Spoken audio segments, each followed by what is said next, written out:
Krishna, welcome spiritual warriors. We meet again. For those that have been here before, welcome warriors. And for those who may just be joining us, welcome to this wonderful army we'll talk about. As you know, this is spiritual warriorship. And we're presenting spiritual worship seminars, and we're working from the Spiritual Warrior book of His Holiness Bhakti Tirtha Swami. He has 6 spiritual warrior books which are available and can be purchased from Krishna.com store. And the one we're working with is Spiritual Warrior 3. And we're working from chapter 7, entitled The 12 Qualities of a Spiritual Warrior. Now, I remind you that you'll find a link and you can get free 12 qualities poster. It's a beautiful poster. The picture was taken in Hawaii by my godbrother, Maharatha Das, and it's wonderful to have these qualities to meditate on as we go through them and when you're not online with me. So, what are we doing here? We're working with books, as I said, from Bhakti Tirtha Swami, which he states he wrote these series of books are to help us realize that we're on a battleground, and that those who are trying to propagate righteousness, justice, peace, and love, you're constantly at battle with illusion and exploitation. But we have to remember the difference with a spiritual warrior is that our battleground is human consciousness. We know what goes on in a regular war and battleground. It can be pretty horrendous. But human consciousness can be pretty hard too, because that's where we're waging war against ignorance and greed and lust and those qualities that make people suffer and are harmful. Bhakti Tirtha Swami, he states that the path of the spiritual warrior is not an easy path. It demands courage, determination, discipline, intense compassion, and unconditional love. What do you say? Wow, all of that, how will I do that? I want to be on that path. It sounds like a lot.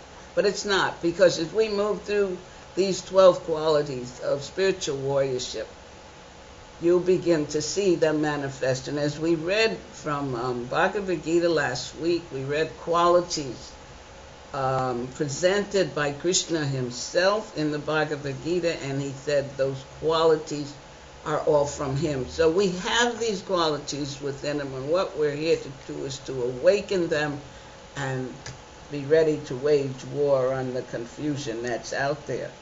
So if we're understanding that it requires an understanding of this world is not the final chapter, and that we're on a mission. I know you've heard, and in the scriptures, the Bible, I think it says, this world is not our home. And those who are studying and have studied any metaphysics or spiritual path, we know this material world is a temporary place. So we're on a mission, and we're on a mission to uplift and help others and serve others. So do you want to join the ranks of this transcendental army? We're going to endeavor to do that again through these qualities. Because once more, I quote from Bhakti Tirtha Swami, if one declares him or herself engaged in higher consciousness, you have much to deal with. So it is necessary to have technologies and methods and tools to be victorious. You don't want to be the victim. You don't want to be defeated. But we must fortify ourselves with spiritual knowledge, and then put that knowledge to practice, and then as spiritual warriors, we're capable of helping others. And that's what it's about. And as I said, the battleground is the realm of human consciousness. So, I want to ask those who have been here, are you using the tools? We're up to number 7. We'll be starting with the 7th quality tonight, which means we've gone through 6. 1 was sense control and mastery of the mind. 2 is humility. 3, fearlessness. 4, truthfulness. 5, compassion and pridelessness. And we did last week material exhaustion. And tonight we want to do no idle time. But as you know, I try to give some questions to think about as we're reading. So let me give you your questions. I won't ask you to hand in as homework. But hopefully it'll help you understand as we're going through. For no idle time, the next quality, consider this. What must we understand in order to realize how important time is? 2, a spiritual warrior must also remember that our time belongs to God, and who else? And last, what opportunity is available at every moment and in every encounter we have? Okay? So, let's begin quality number 7, no idle time. Don't forget, you can get this book through Krishna.com store. The 7th tool is realizing that there is no idle time. A spiritual warrior does as much as possible in the time given because they fully understand that many wars in the past have been lost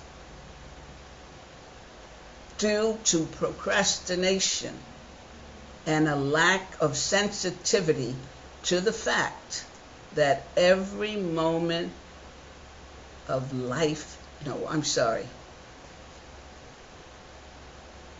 Okay, where are we? Okay. A spiritual warrior does as much as possible in the time given because they fully understand that many wars in the past have been lost due to procrastination and a lack of sensitivity to the fact that every moment must be used to its full potential. It's interesting. What happened is I was reading that, and this mine is something else, isn't it? It went to, okay, did you tell them that the battlefield is the human consciousness? Yes, I did. So don't try to interrupt my reading again. All right. We go on. The alert soldier takes every moment of life seriously. We must constantly employ strategies that will deliver the greatest blow to the enemy in the shortest time available. If you were with us when we started, what was the enemy that we spoke of? But before I go to that, I just want to go back to our very opening class, where I quote, he says, a true spiritualist must engage in battle, if only to avoid being consumed by the avalanche of ever-increasing impiety and materialism that is quickly engulfing the world. True spiritualists must engage in battle or be cheated of our spiritual inheritance. So I'm hoping that you're not thinking of the violent kind of warfare, but you can use that as an example of how on a spiritual plane we also have a battle, as we said earlier, with the ignorance in human consciousness. So that was to remind you of why we're talking about the battlefield and war. And one enemy he mentioned, and I'm sure you remember, but I'll repeat. The mind is extremely powerful and can be our greatest enemy or our greatest friend.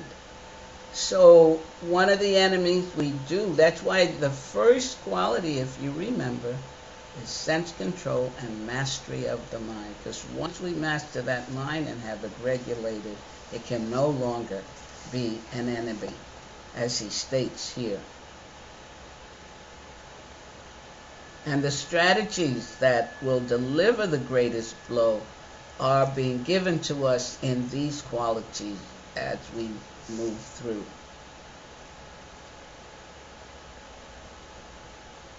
So this will bring about a greater chance to destroy the opposition and bring truly positive changes to the world. To truly realize how important time is, we must first understand that it is not healthy to think of time as your own. It's God's time. He then asks, what does that mean? You're probably asking that. And he continues, gives an example. If something belongs to someone whom you really love and care for, or whom you respect, you are more conscious about how you use it than if it belonged to you. Our time belongs to God. He provided it to us, and we are therefore held accountable to the Supreme Lord for how we spend this time. This again brings to mind the importance of having spiritual knowledge, of understanding. And what is spiritual knowledge? Spiritual knowledge is knowing who we are, who God is, our relationship with God. And we get that through our studies. We get it through the Bhagavad Gita. And as I've said before, if you don't have a copy, you can go on to Krishna.com, and they have it, I believe, by ebook, and you can read it there. I think you can even hear it also. So it's wonderful. If you do not have this Bhagavad Gita as it is by Srila Prabhupada, do investigate it. But it gives us that understanding that who we are, spirit, soul, part and parcel of the Supreme Lord, Krishna, and we are his servants. And that's the knowledge. So I bring that out as you're hearing this. And as you know, you're connected with the Supreme, and we get everything from him because we're his parts and parcels.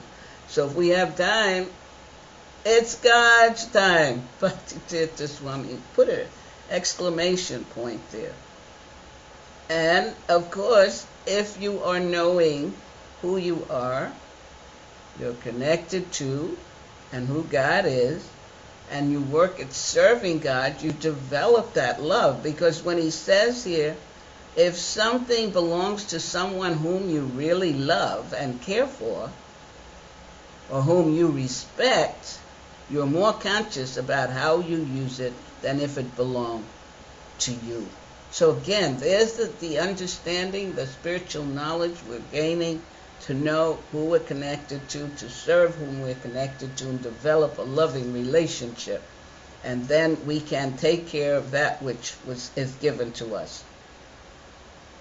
I want to read something that may help with this. I found this in, it's from the Narada Bhakti Sutra by Narada Muni. Just a few points from here to try to impress on this, the importance of time and how we can use it wisely. Whenever we misspend time, it is an irretrievable loss. And I meant, when you think about that, haven't there been times when you were going somewhere and you stopped to chat, or you did some piddling, I call it piddling around, and not get out the door on time, and when you get there, whatever it is over, or you miss somebody or something, and how did I do such a thing? I missed it, and there's no way you can go back. So this is time, just moves right along. It states here, as Chanaka Pandita states, all the gold in a rich man's possession cannot buy back a single moment of time. Goes on, a devotee uses his time well, and this is one of the symptoms of his advancement.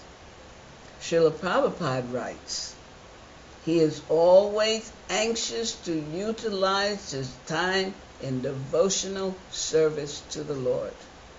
He does not like to be idle. He wants service always, 24 hours a day, without deviation.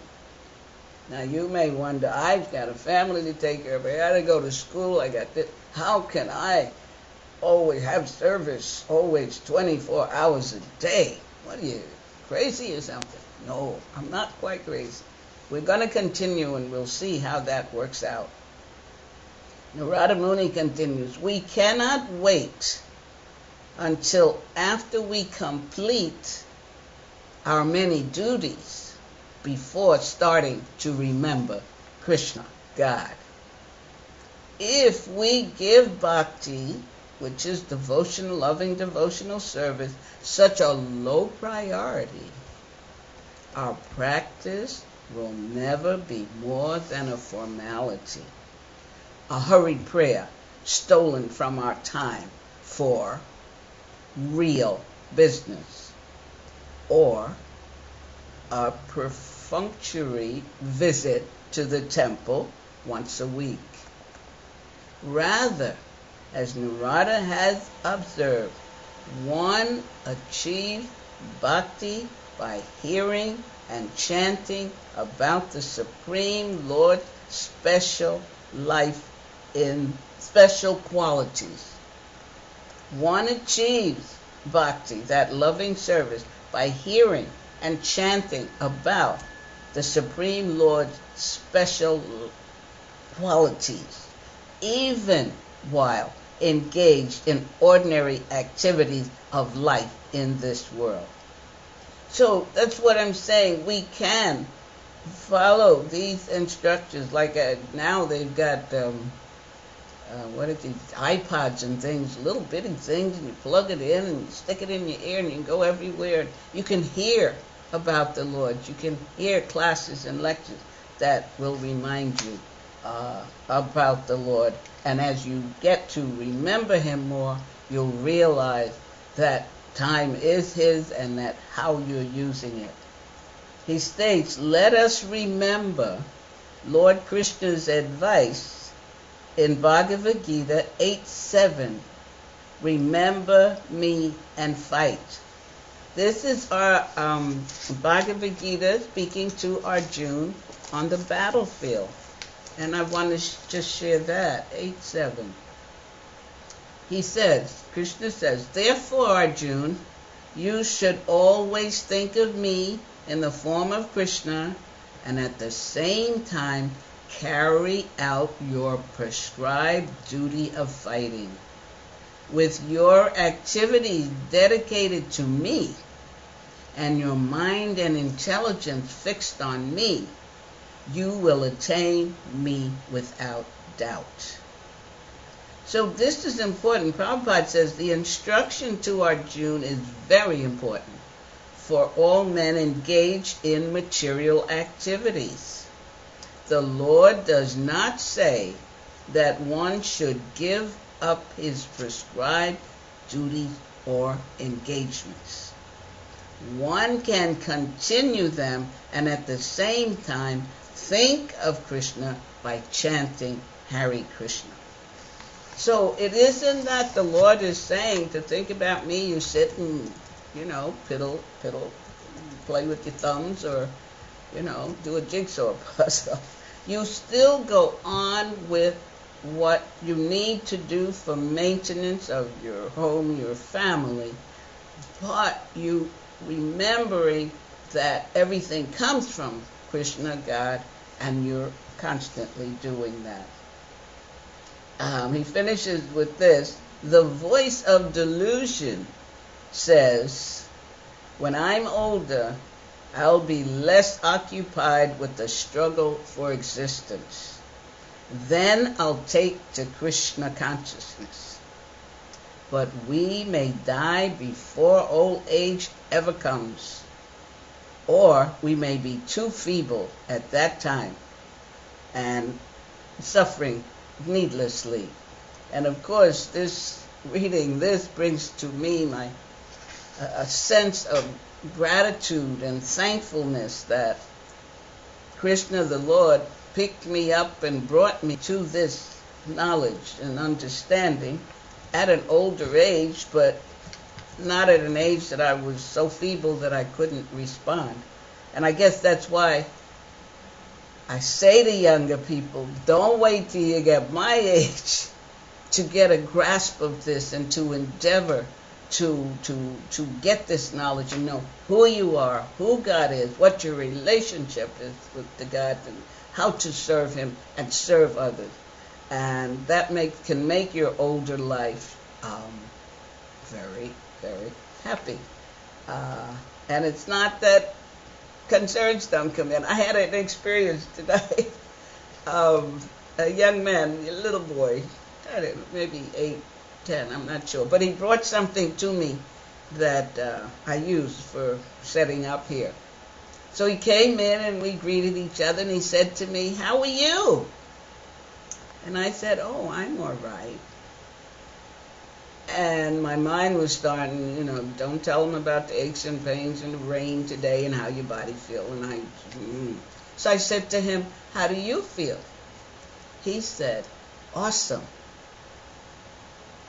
I said, "Say that again. How do you feel?" He said, "Awesome." I said, "Thank you. I'm going to say that. I feel awesome." And he just laughed. But it did, because I was going to do things. I'm not going to go into the body thing because the body does its thing, but I'm thankful. I'm in the process. My Guru Dev showed me how to try and transcend that body when it's acting up, especially when it's older. Please take care of your body. Drink lots of water and get exercise. But it made me, when I said it, I felt perkier.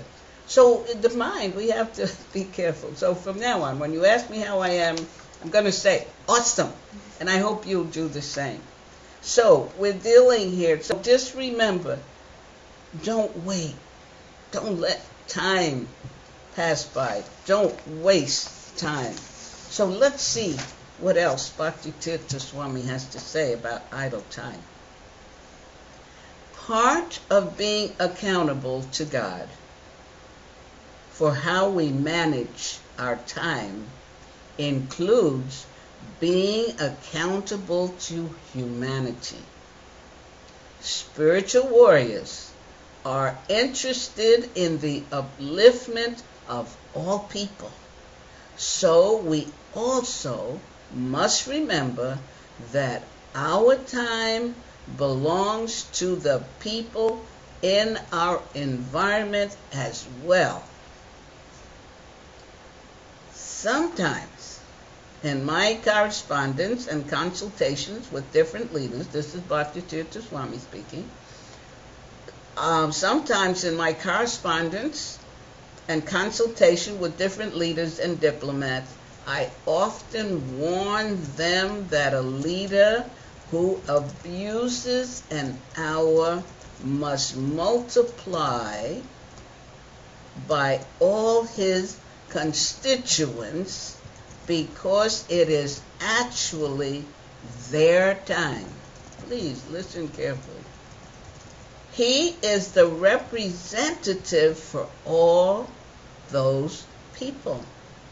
Therefore, if he has 5 million people in his country, he has wasted 5 million hours. And you may be thinking, so what does that have to do with me? Listen, this is what Bhakti Tirtha reminds us. If you are taking care of your family, of your office, group, or community, any time wasted, whether 1 hour or 5 hours, means that you have wasted an amount of time equivalent to your level of responsibility. Have you thought of it that way? Let me repeat that. If you are taking care of your family or your office, group, or community, any time wasted, whether 1 hour or 5 hours, means that you have wasted an amount of time equivalent to your level of responsibility. Let's look at the office. What comes to my mind, a flashback, I get these flashbacks sometimes when I'm reading, but at the office, I get a picture of around the water fountain, or years ago, when I first was working, the coffee machine, you had to get that coffee at the break time. And what are you doing with that time? Are you fault finding? Are you gossiping? This is what he's talking about. It's a waste of time. If you are in the office and you have to interact, or you stop and you get, I don't know, do they still give 5-minute breaks, 10-minute breaks?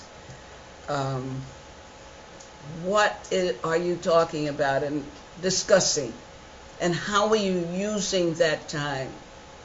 I had found it as I was moving along and getting some sense that it was something higher. I would excuse myself, excuse me, and go back to my desk and try to read something. So we have to, as he said, spiritual warriors have to be courageous and, as he said in humility, humble but brave, and which is power. And it's okay to say, excuse me, I'm really not interested in that, or I have something else to do. And group or community. How many times have you called a meeting or attended a meeting and before it got started and on time to discuss what was happening, what was going on? So we have to be showing us how we have to really take care of the time, that it isn't wasted, because, as he said before, it's not our time. It's God's time. And what we're doing is wasting other people's time. He goes on. A strong spiritual warrior realizes the importance of using time wisely.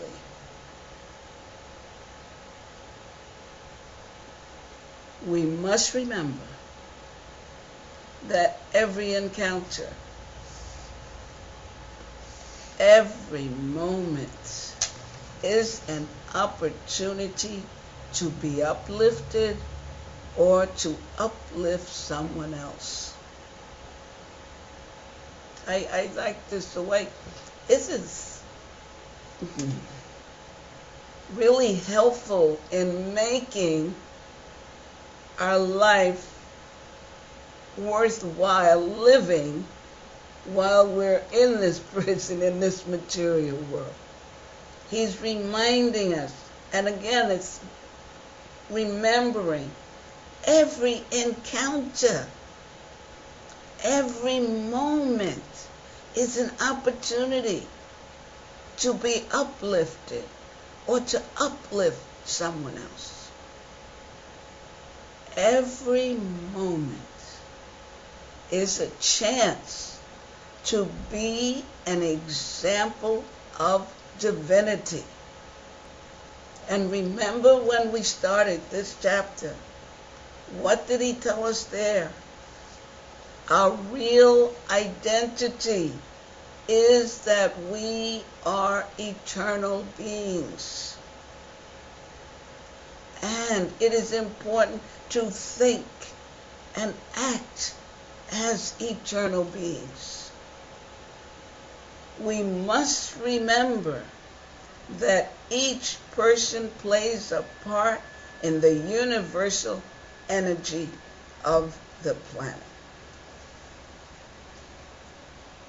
So every moment is a chance to be an example of divinity. Once you have grasped this understanding, who you are, who you're connected to, what your position is as a servant of God. And then as you're being this example, the love of God within you awakens, you're able to share that love, and people are happy to be in your experience. Every moment is a chance to learn a new lesson or further develop an old lesson. Every moment has a purpose, and a spiritual warrior will make each moment work for the Supreme Lord, who has so mercifully given us these moments to move closer and closer to Him. These words here are very important. Every moment has a purpose. And I don't know if you've used the expression, I use it frequently. There are no accidents, there are no coincidences. Once you realize, as one of these qualities we read, to remember who is the controller, who is controlling, who's driving our chariot. As we get a closer connection with the Lord, we see every experience and every moment as a chance to learn a new lesson or further develop an old lesson. You can take an old lesson to a higher level for your well-being. And in this way, with this kind of thinking and thought, your life can be an enjoyable experience, because you're looking at every moment and you know you're not wasting that moment. And in that moment, whatever's going on, you can say, what am I to learn from this? How can I uplift this person if it's that, if they're coming at you with some suffering? And in this day and age, most people are in that condition. So this is why, as he said, with these qualities, if I remember, that the spiritual warrior, through sincere study and application and applying in your life, you can get to a higher platform. And the other phrase he used that I like is vigilant application of spiritual warfare may prove to be our very lifeline as our planet is gradually overtaken by negative forces.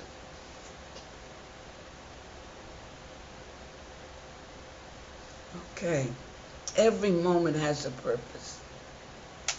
Don't miss out on a purpose by wasting time. Be an alert. He mentions here, the alert soldier takes every moment of life seriously And that doesn't mean you walk around with a frown on your face and a fist and a stick in your hand.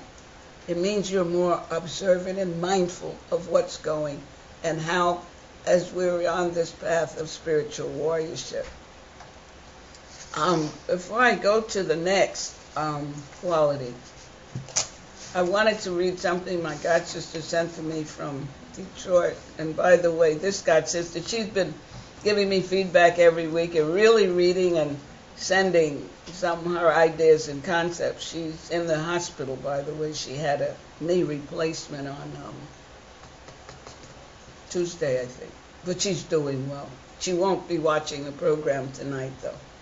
But this is what she wrote with after studying. Krishna is time, and time is Krishna. Idle time is Maya's workshop. If we provide an opening for her, she will fill it. Managing your time wisely keeps you from procrastinating.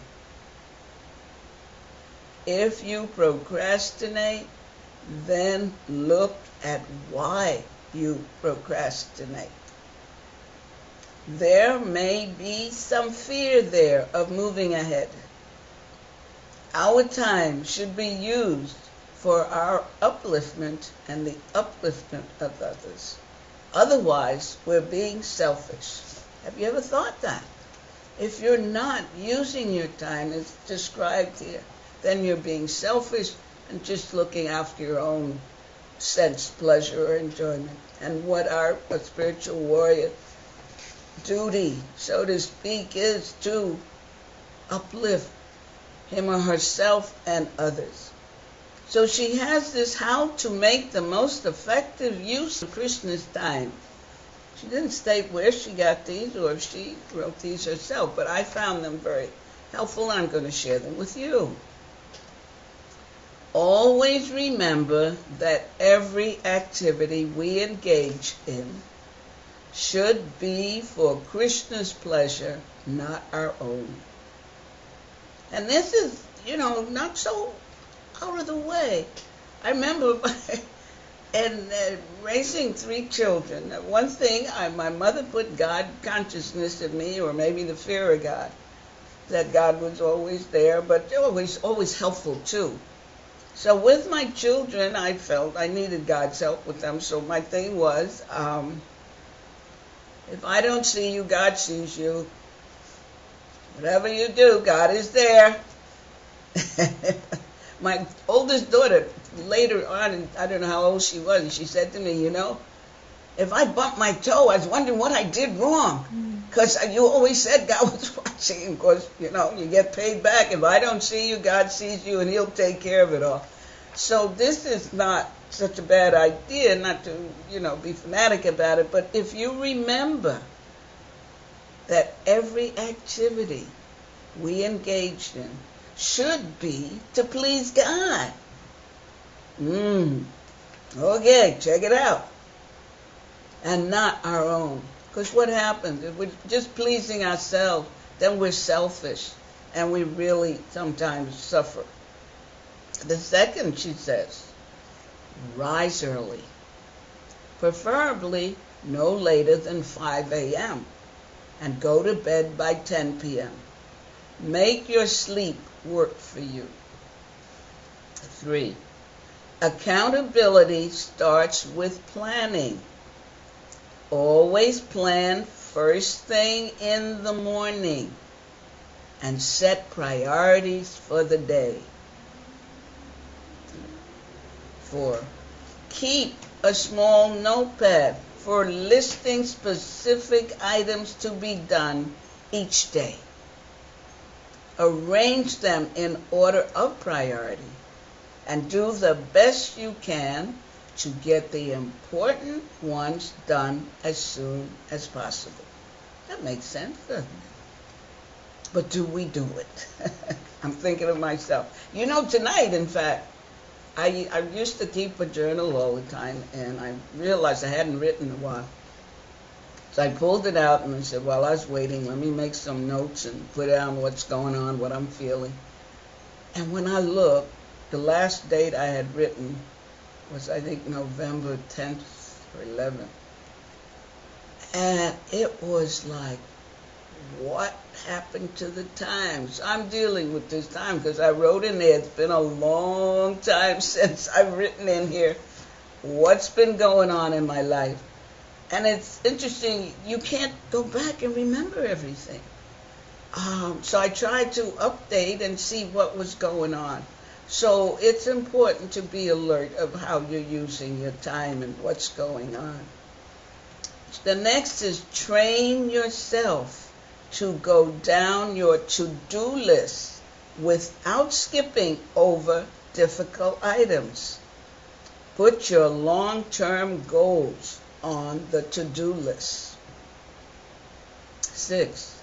If you procrastinate, ask yourself, what am I avoiding? Confront it. That's really good. I have to do that. That's why when I worked on discussed the third quality, fearlessness, I felt that was when I really had to go in depth and imbibe what he's saying. Because sometimes when I see that I'm avoiding and I confront it, what comes up is there's like a little fear of going ahead on that. So I'm still working on moving with that. But this is being an alert spiritual warrior and confronting whatever's there. We can't run now, because if we run, the enemy will catch us and maybe get us, shoot us. And we already stated that we have the Supreme Lord as our backup, but we have to go forward in doing what we need to do. She said, do not waste time feeling guilty about what you did not get done. That's a good one, right? That is a waste of time. Why didn't I? I shoulda, coulda, woulda, doulda. You know that one. But that is a waste of time and energy. So what we do, we look at what we didn't do and then make a plan to get it done, or examine ourselves closely as to why we didn't, and work with what comes up to us, because the Lord is in the heart and he'll definitely let us know. And she says, do not waste time regretting failures, and admit when you're wasting time. And the last one she gave is create quiet time for yourself, which is great, because we need that quiet time to really meditate and contemplate and to hear the Lord. So we have, how much more time? I'll go on. 7:44. 7:44. All right. Let's go through the next. Yeah, we have time before questions. Right? The next quality is patience and selflessness. The 8th tool is to be patient and selfless. Oh my God. Yeah, you're on the spiritual, you're in the army. And these are coming to help us to be strong, powerful, spiritual warriors. So let's listen how this works. Actually, he says, we need a combination of patience and impatience. Patience can be harmful to spiritual life, yet at the same time, it is important to spiritual life. Now, this may seem like a contradiction at first glance. We cannot overindulge in patience, because we must realize we are in an emergency time on an emergency mission. We're at war.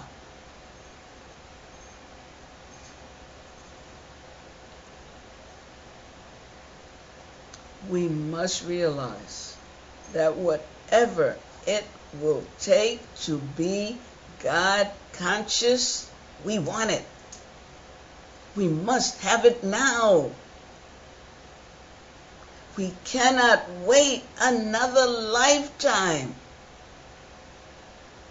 When we have an impatient desire to be God conscious, we will remember there is no time to be inattentive or apathetic.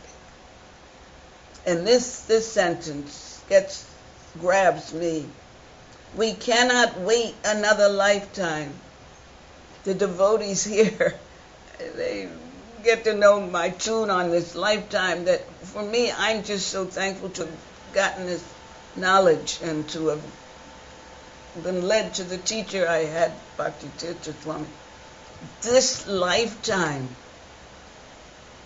because we don't know how many lifetimes we've been going around and around, but this lifetime have been fortunate enough to get this knowledge. Srila Prabhupada came to the West to bring us this knowledge. We must not waste it. We must use it to become God conscious. So as he says, we must have it now. We cannot wait another lifetime.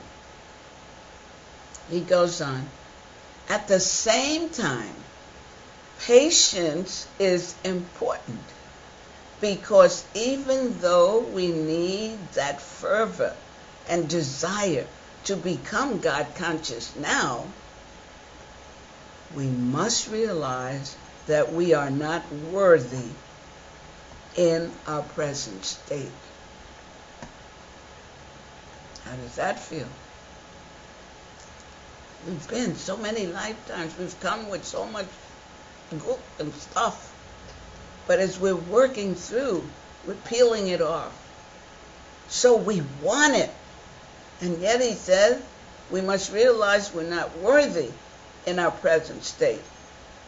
But he continues, we must be prepared to surrender to whatever the Lord's plan and timetable for us is.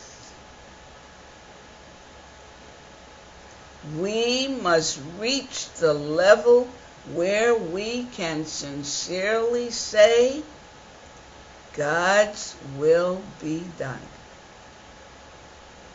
We must reach the level where we can say, this mind, this intelligence, these senses, and this will is for you, Lord. When we reach that level and truly mean it, then we can become empowered. When we have truly made the Lord's will our priority instead of our selfish priorities, we will be under a higher shelter. All holy scriptures state that we are not to put anything before the Lord, and that we are to love Mother, Father, God with our heart and soul. When we take this commandment to heart, we will become incredibly, mystically connected. We must endeavor to reach that level, but it will not be easy. Spiritual life is full of challenges, tests, and wars. A strong spiritual warrior realizes that there must be a combination of patience and impatience coupled with the mood of selflessness. I'm going to end there. But I had one more thing to share. Did I do? Are there any questions? No questions. Okay. Not quite 8. Okay, maybe I should go on with one more. I had so many things. Go ahead. This is from Manu. It says, what incentive is there for a young person to turn from selfishness to selflessness? In other words, what is holding some of us back in this notion that we will be losers if we fully surrender and just worry about pleasing Krishna instead of pleasing ourselves with the way we spend our time and our activities? What's in it for me? Read the first part of that again. What incentive is there for a young person to turn from selfishness to selflessness? In other words, what is holding us back? What is holding some of us back is this notion that we will be losers if we fully surrender.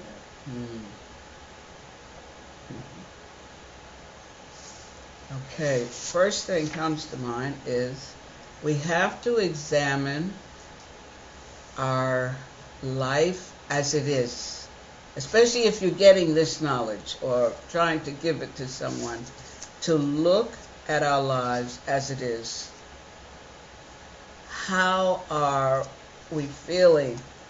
Going back to material exhaustion, when you get fully disgusted. Sometimes we have to go through this. We have to think, and young people, most of us, I remember I did, we thought we knew it all and could control things, and anybody trying to tell us, do it this way, do it that way, don't do that, what do you know? And sometimes we have to continue with that until a desire comes that I want something different. There must be something different. And sometimes we have to suffer so that we decide, let me try. What does this surrender mean? What does this Krishna's always in charge of? Let me turn to him and find out. I think he mentioned that, I think maybe in one of the others coming up. But you begin to pray.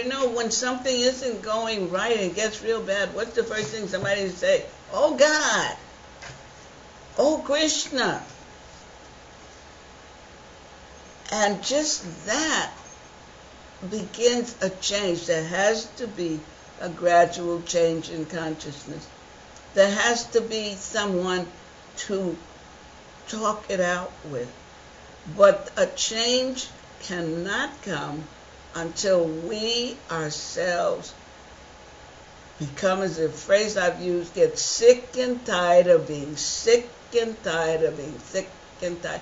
Even if you think you're enjoying. We can think we're enjoying and it's ha ha ha ha ha, and you get home and you start crying in your pillow. What was that all about? What happened here? What was I laughing about? That was. And then it's the time, if we are encouraged, if we're studying, to begin little by little to turn to God, if you will.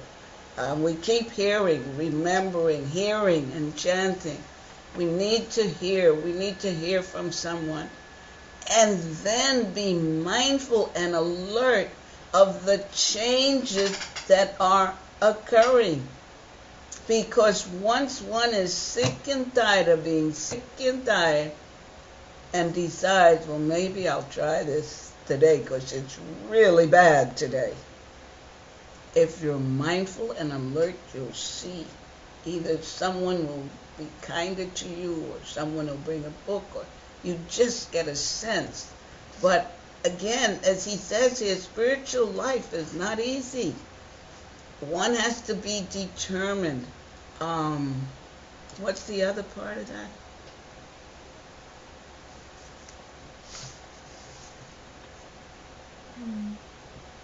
Oh, here's something in this material exhaustion. Of course, getting materially exhausted, we cannot become God conscious or even turn to God if we think material life is the all in all. And again, for young people, this is difficult because it's so shiny. It's there. And if something is there, why can't I have it? Why can't I enjoy it? So it's being around someone who can lovingly encourage for a change, or read or listen to something. And at some point, and I found this out even with my children and in some counseling situations, you have to lovingly let that person go through that experience, because they don't want to hear, because this is me. I got it. I can do it myself. I feel good when I do this. What are you telling me? I'll get to God. Just as it said, when I get older, I'll be less occupied. This won't, I won't, I'll do it later when I'm older. Right now, it's my time, fun time.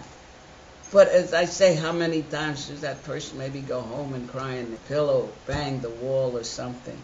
So it's those of us that are around, we give lovingly, compassionately, and yet at some point we may have to just allow that person to go through until they run up against that wall enough, or until the pain becomes so extreme, or they remember a kind word somebody said. There's always Krishna, there's always God. He's there for you. You can turn to him. Just call his name, and they may try it. But some of us, we have to go through our behavior or our conditions until, like Draupadi, we let go and throw up our hands and call out. So it's, because what I have, something I recommend when people are saying, I just don't know what to do with him, I don't know what to do with her, and it drives me crazy. At some point, you let go and let God's will work. And my thing is, dear Lord, this is your child. You know what they need. You know how to take care of them. At this moment, I don't know what to do. I release them to your loving care. And having faith in Krishna, God, knowing he is the all-knower, and he is in everybody's heart, and he does hear prayers, and he knows when to take it. He's doing it, but they may not be paying attention. But when I release it, if I have tried, again, you try, you make some effort, but again, as she says about patience and impatience, we may have to be patient with compassion and just say, okay. And then release that person to God's loving care, because he knows how to take care of all of us. And he knows when to give it to us good, give it to us bad, but he's always giving to us. But that I found is quite helpful when just seems to be, I don't know what else to do. Release it. That's the surrender in faith and trust that God can take care of that person better than I can. And lovingly, even if you watch them, they're going through anxiety, you know that it's not lost. Anything else? I said thank you for the wonderful insights. There's a couple more questions. All right.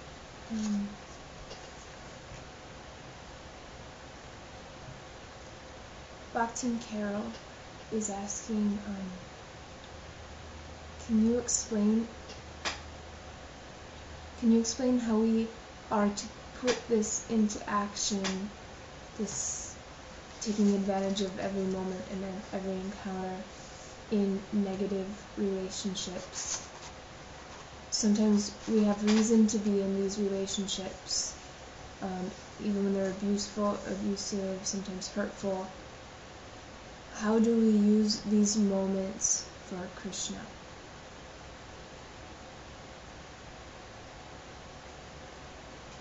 How do you use it for Krishna?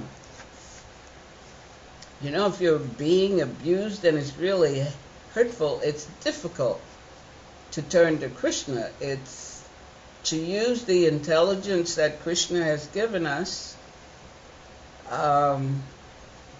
Okay. It's interesting. I'm watching what's going on with me. And mind is saying, okay, slow down right there. First thing is prayer. But knowing you have intelligence, and it's been said God doesn't give us more than we can bear, but He also gives us the intelligence to know when to walk away from situations that are not healthy for us. What else? What did she say? How? How did she put that? How do we use these moments for Krishna? How do you use the moments for Krishna? Is that what it is? Yeah, like the moments of what? Abuse and negativity? Yes, sir.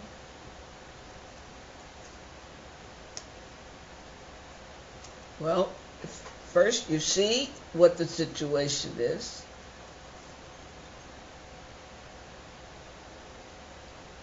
You see if there is a need, because usually what I found, I used to have to say, Krishna, what in me brought this about? Because I've had some rough moments with interaction, interpersonal relationship.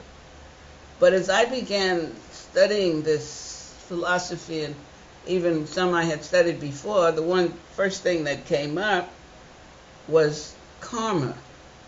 Is this some karmic thing? I remember one time I went through something with a devotee, young lady, and it was so harsh when I got back. And I went off, and it was like, what was that all about? What did I do for that to happen?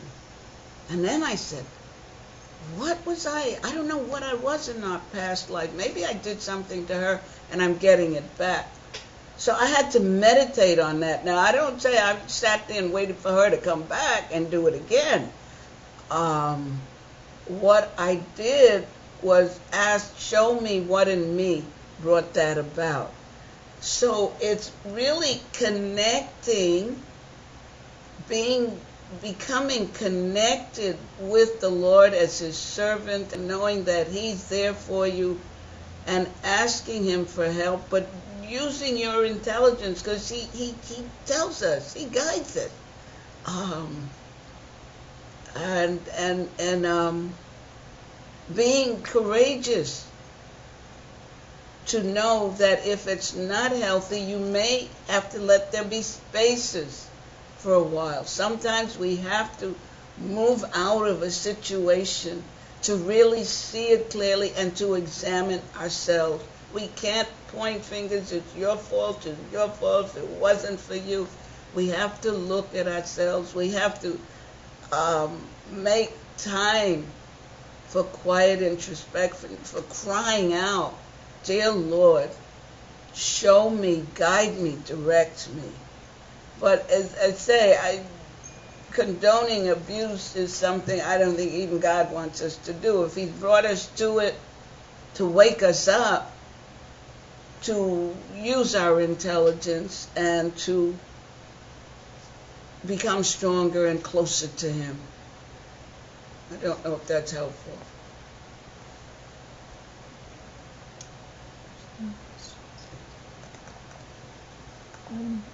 Holly from Tennessee says, in facing being selfless, how do we find wisdom in making the right decision when our selflessness could put others at risk? Would that be where one has to draw the line, meaning protecting children? That's a deep one. Give me the first part of it. How do we find wisdom in making the right decision when selflessness could put others at risk? Okay, what comes to me is, first, you have to define what you mean by selflessness. Again, we have intelligence. That intelligence comes from God. And how if selflessness will put others at risk. I mean, this sounds like something that needs clarification that we cannot go into, I feel, at this time. But again, it's put others at risk. We don't want to put others at risk. Say that again, read it again. It's still there. It's still there, I just have to go back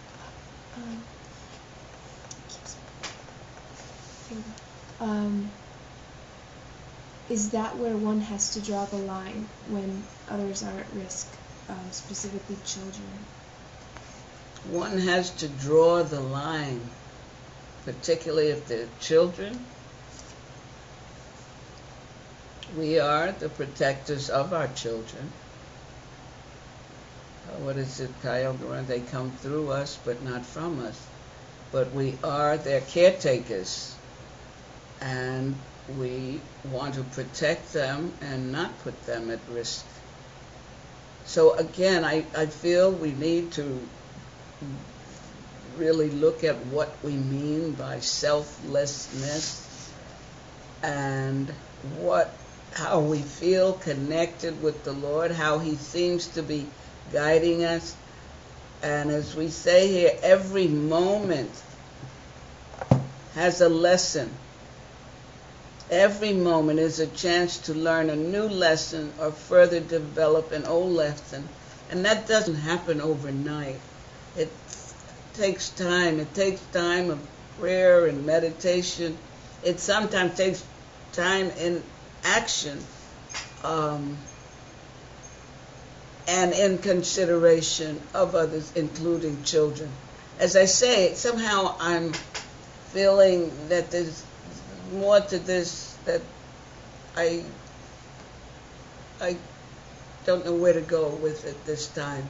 That's the most. Have faith in the Lord, trust in the Lord, pray to the Lord, and use your intelligence, because He's there as the intelligence within you, and children must be protected.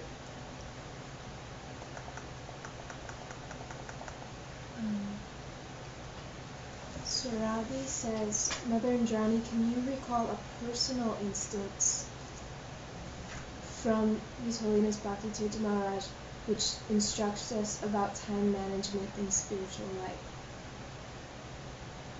Something he might have demonstrated. Time management in spiritual life. Bhakti Tirtha Swami. He did a whole course on time management. Oh God, that goes all the way back.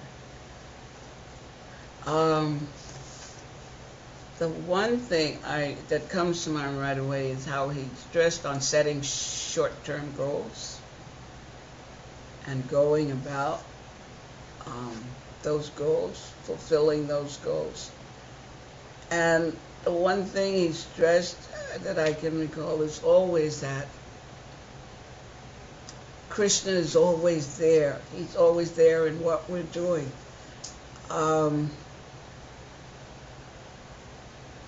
That one thing, short-term goals.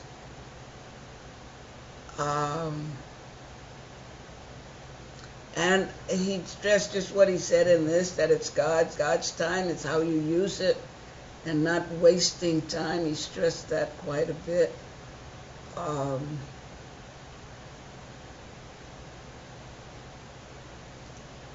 management. Yeah. Now you're going to make me go back and look for his class. I'm sure I have it somewhere. He gave a whole class on time management, if I'm not mistaken. But that one thing I do recall is setting short-term goals and knowing that we're not alone as we're moving through getting those goals, and to see what we can learn from it. And again, he always stressed loving relationships, being compassionate and loving towards others as we are endeavoring to fulfill those goals. And who is this asking the question? Sarabi. Sarabi. Where does Sarabi say where Sarabi is? Oh, sorry about that. Tell me where you are, Sarabi, if you can. And I'm sorry I couldn't give you any more detail than that, but if you get his books, I'm sure you'll find, and btswami.com, you might even find a audio tape there on time management. Quite a few of his lectures and classes are there. That's it. Okay, spiritual warriors, we go forth in the battlefield for a week, and we've gotten some wonderful, wonderful qualities and things to work on for the week, and I hope you're using them, and I hope you're noticing change occurring in your life, and you're feeling more stronger and closer to the Supreme Lord. Hare Krishna.